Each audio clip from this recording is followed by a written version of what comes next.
नमस्कार, माझं नाव प्रथमेश अरुण शिंदे.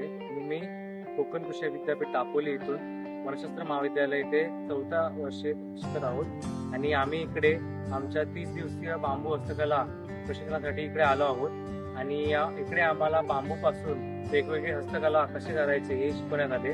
त्यामध्ये मौल्यवान वाटा होता तो म्हणजे आपले जे आरेफो आहेत आकाश मलेरवाल सर आणि योगिता साटर्ने मॅडम यांचा आपल्याला मोठा वाटा लाभला होता इकडे. आणि इथे आपल्याला ट्रेनर लाभले ते म्हणजे आमचे पंकज आष्टनकर सर. तर त्यांनी आम्हाला खूप काही गोष्टी शिकवल्या.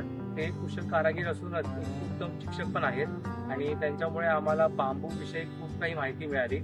तर बांबूपासून जे आपण प्रोडक्ट तयार करतो ते प्रोडक्ट मास कसे करायचे म्हणजे जास्त प्रमाणात कसे ते प्रोडक्ट्स आपण निर्माण करू शकतो व त्याची विक्री कशी करायची. त्यानंतर इंजिनिअरिंग मशीनवरती त्या बांबूला एक नवीन लुक कसा द्यायचा इथपर्यंत आपली ट्रेनिंग जी आहे ती आम्हाला शिकवण्यात आली. हे 30 दिवस खूप कमी होते कारण की ह्या ट्रेनिंगला एक 70 दिवसही दिले पाहिजेत. आणि आपण इथे आम्ही जेव्हा पहिल्या दिवशी आलो होतो तेव्हा आम्हाला बांबू निवडीपासून ते आता बांबूचे प्रोडक्ट तयार कसे करायचे व त्याला पॉलिशिंग कशी करायची इथपर्यंत सगळं सांगण्यात आलं आहे. तर त्यामुळे आम्ही BRTCचे खूप आभार मानतो. धन्यवाद.